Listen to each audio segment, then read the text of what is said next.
gereja kelahiran Yesus. Tadi kita masuk ke dalam lewat lubang jarum yang itu. Ini view-nya. Gila, bagus banget. Dan ini lumayan dingin di sini. Ada banyak penjagaan juga, guys. Bagus banget.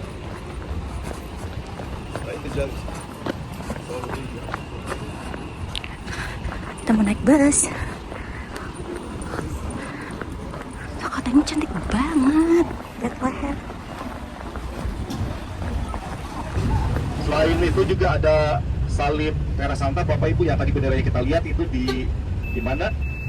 Di Bethlehem ya, Nativity itu sebagai lambang dari gereja Katolik Roma. Ya.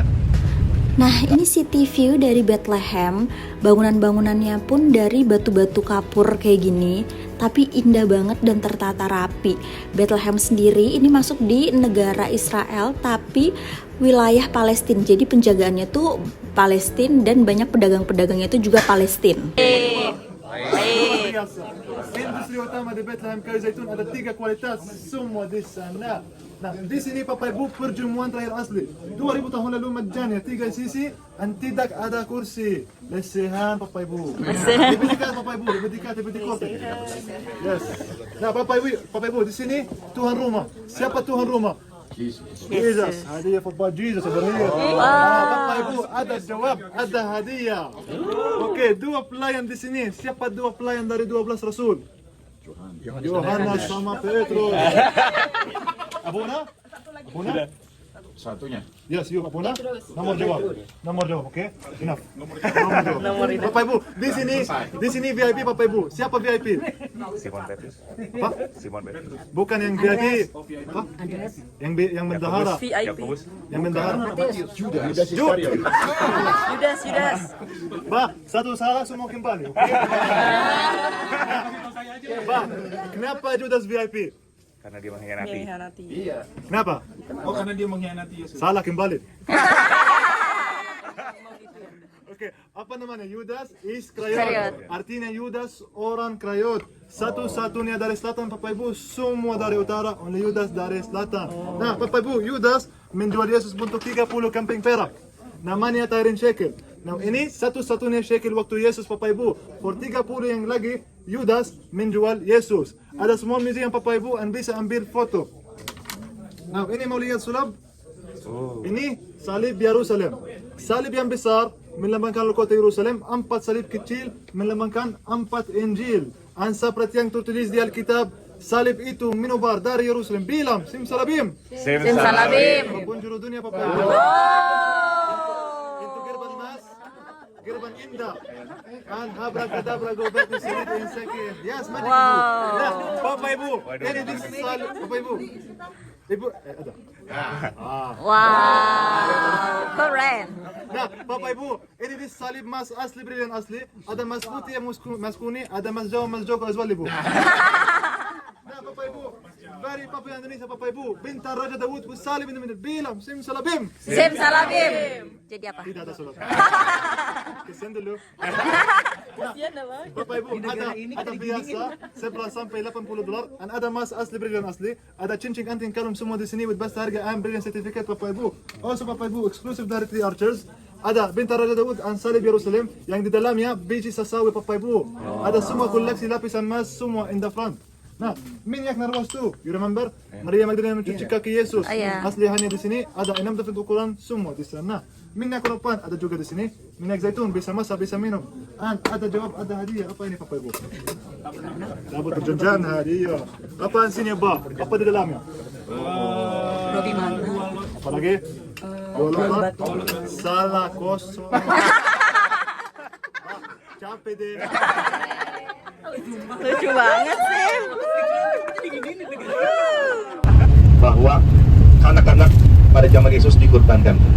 Lihat Bapak Ibu, arah jam 3 ya, jam 2 3. Ini ada lembah namanya Lembah Ben Gerasim ya, atau dalam bisa disebut dengan Lembah Jahanam, Lembah Neraka. Namanya sampai sekarang diabadikan Ben Gerasim, jalan ini, yaitu anak menangis. Karena apa Bapak Ibu, sejak Abraham sampai juga zaman Yesus, Herodes paling tidak itu menjadi tempat persembahan kurban kepada Dewa Salem ya. Dan Abraham belajar melalui jalan ini untuk mempersembahkan Ishak putranya sebelum dia mempersembahkan ke Bukit Moria. Ya. Nah, sekarang aku lagi di makam Raja Daud. Ini halaman depan makam Raja Daud.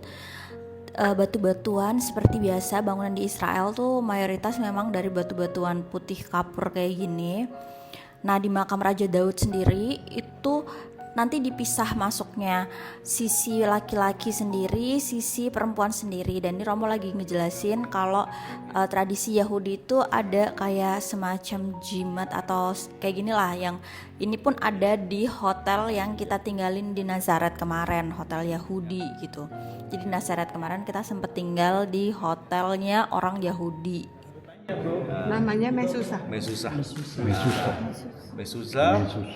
Ini artinya adalah satu pengenangan ya akan tradisi Yahudi yang lampau, akan iman dari para leluhur ya, juga sebagai perlindungan untuk keluar masuk pintu, dan itu terlukis dalam Mazmur 121 ya 18. Nanti akan jelas di rumah atau di gereja bawah Peter Kalikantu. Ya. Ini kita masuk ke kawasan makam Raja Daud. Nah, dari pintu masuk ini itu udah dipisah. Nih kita sentuh Mesusah ya. Nah, dari pintu masuk ini itu udah langsung dipisah. Ini sisi laki-laki, men, dan sisi wanita tuh di belakangnya. Dan kalau cowok itu pakai peci kecil kayak gini nih. Ini suami aku lagi pakai peci, dan ini wajib pakai peci, dan pecinya udah disediakan di sini gratis. Terus aku mau jalan ke sisi womannya, sisi perempuannya. Kalau sisi woman itu nggak ada pakai apa-apa lagi. Dan ini ada bacaan-bacaan nggak ngerti, mungkin bahasa Yahudi ya, yang aku juga tidak tahu artinya. Nah, setelah masuk di gate ini ada Mesusahnya lagi. Setelah masuk di gate ini banyak banget orang Yahudi yang berdoa di sini, banyak kitab Yahudi di sini. Dan ini yang putih-putih ini adalah makam Raja Daud. Makam Raja Daud ini dipisah menjadi dua, sisi wanita dan sisi laki-laki. Makanya ini ada garisnya kan. Nah, aku tuh sekarang lagi ada di sisi wanita, dan di sebelah kanannya ini adalah sisi laki-laki. Jadi di sisi yang kanan ini adalah tempat laki-laki berdoa. Dan di sini ini sama juga, kebanyakan pada pakai kerudung. Dan ini kita berdoa menyentuh makam Raja Daudnya.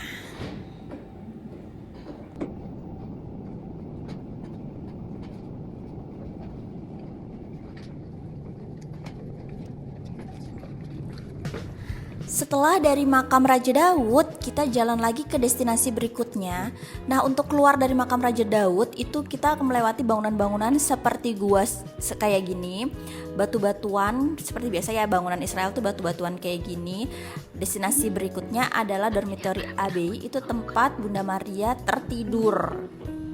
Ini langsung ke bus atau ada tempat lain? Oh, jauh.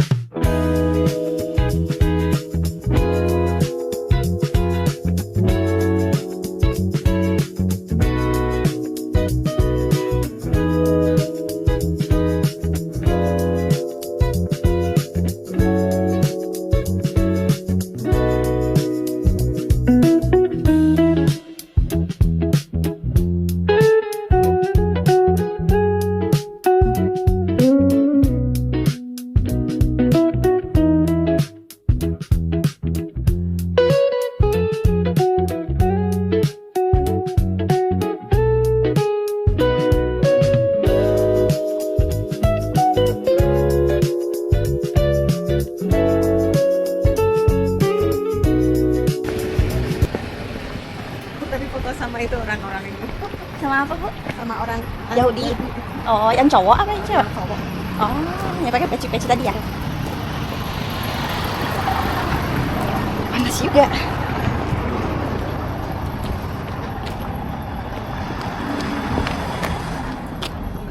Jalan raya.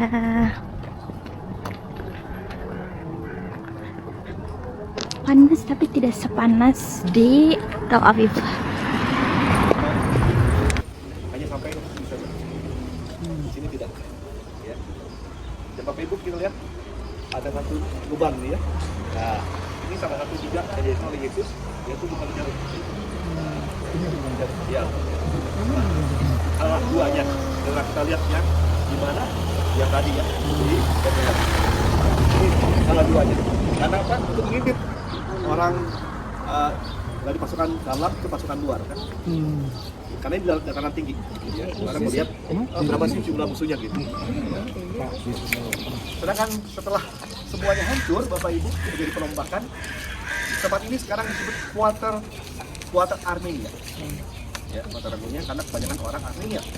Ya, di sini, di dalam sini ada satu gereja Armenia. Ya, Armenia. Ada figuranya juga. Tapi sampai sekarang belum selesai benar-benar. Kita akan jalan Bapak Ibu ke dalam, ya, dalam sini untuk ke Domitian.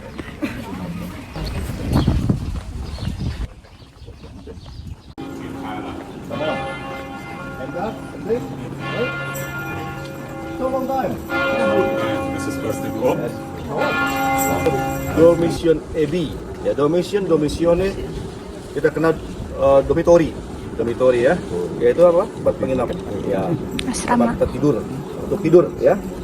Nah, siapa yang tertidur? Yaitu Bunda Maria, ya, Bunda Maria. Nah, dalam kitab suci tidak disebutkan, tetapi tradisi menyebutkan, dan itu juga dihormati oleh Ortodok, ya, Ortodok. Dormition Abbey terletak di Yerusalem, di luar tembok kota tua dekat gerbang Sion. Gereja ini menandai tempat di mana Maria secara tradisional diyakini telah tertidur atau meninggal. Nama dormisi berasal dari kata Latin dormire yang berarti tidur. Ini merujuk pada keyakinan bahwa Maria tidak meninggal dalam artian biasa, melainkan tertidur atau mengalami tidur yang mulia sebelum bangkit kembali.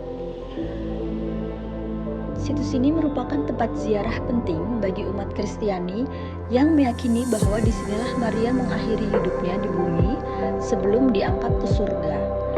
Biara ini sekarang dikelola oleh para biarawan dari Ordo Benediktin.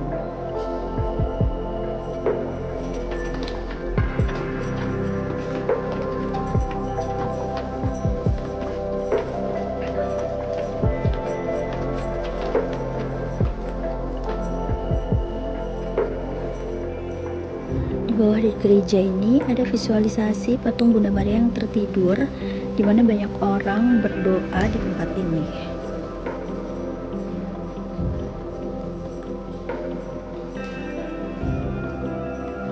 Ini jalanan menuju rumah Raja Kayafas ya. Ini bagus banget ya pemandangannya.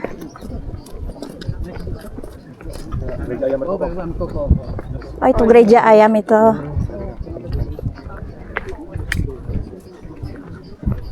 Gereja ayam, tempat Petrus menyangkal Tuhan Yesus. Wow, bagus banget. Kok foto bagus? Ya. Ini di sini. Saya selfie. Ayo kita selfie. Pakai handphone kau aja lah. Baterai aku habis ini. Ayo. Buat di Shutterstock lumayan nih. Itu apa sih? Tahu. Pemukiman tapi. Oke, ya, Iya. kayak pemukiman itu. Bagus nih. Wah. Lebih rapi daripada tempat yang mana kita lihat. Kemarin jarang-jarang. Ada rumah enggak ya? Udah itu lebih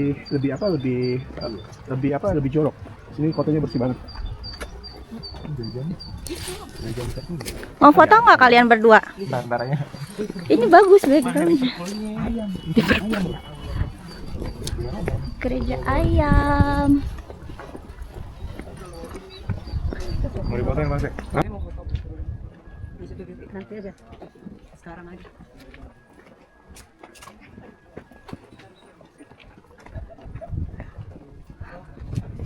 Wih.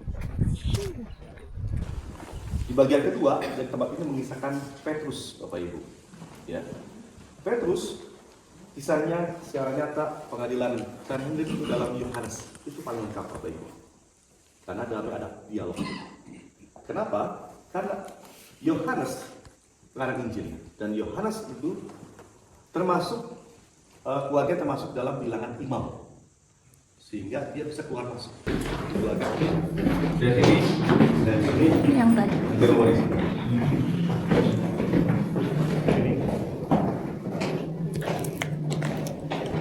Ini asli belum ada renovasi rumah. Asli.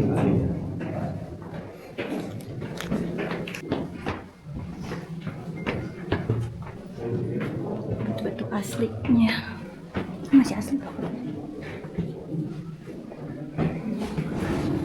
Nah, ini kita lagi mengelilingi rumah Raja Kayafas, tempat terakhir Yesus diadili, penjara Tuhan Yesus sebelum Yesus disalibkan.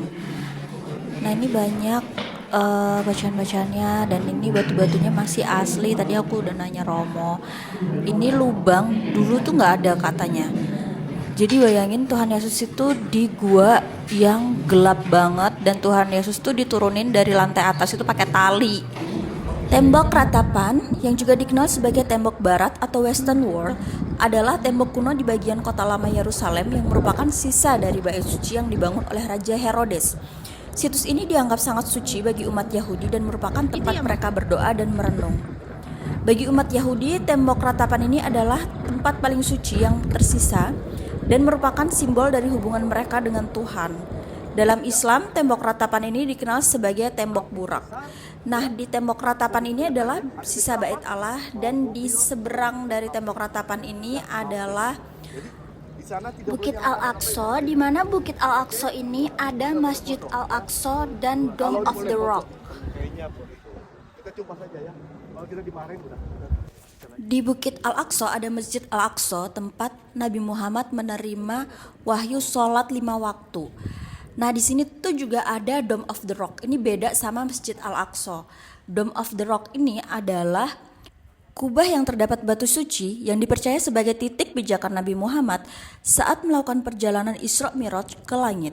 Menurut Islam, kalau menurut Yahudi, batu yang sama dipercaya sebagai tempat berdirinya bait suci pertama yang dibangun oleh Nabi Sulaiman, atau tempat Nabi Ibrahim bersiap mengorbankan putranya.